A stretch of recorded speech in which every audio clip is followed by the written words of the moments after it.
Welcome to the Tech Egg. Don't get scrambled. Enjoy the video. In this video, I will explain how to make tomato soup using tomato sauce.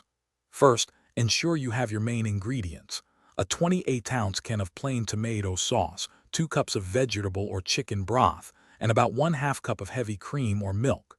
You'll also need 1 small onion, 2 cloves of garlic, and 2 tablespoons of olive oil. Don't forget salt, pepper, and any other desired seasonings to taste. This simple approach makes delicious soup. Begin by heating 2 tablespoons of olive oil in a medium pot over medium heat. Add your chopped onion and sauté it for about 5 minutes until it becomes translucent and soft. Next, stir in the minced garlic and cook for just 1 minute more until you can smell its wonderful aroma. Now, pour in the 28 ounces of tomato sauce and 2 cups of broth, stirring well. Bring the mixture to a gentle simmer.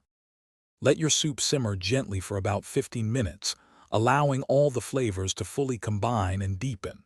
For a wonderfully smooth and creamy texture, use an immersion blender directly in the pot. If you don't have one, carefully transfer the soup to a regular blender in batches.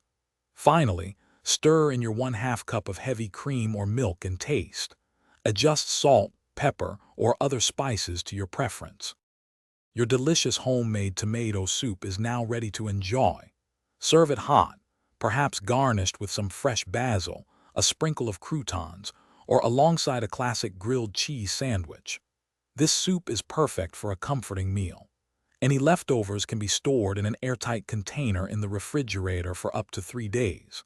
For more great tips and deals, and a book that can truly change how you think about money, be sure to check the description below this video. Thanks for watching. Consider subscribing if I helped unscramble your problems.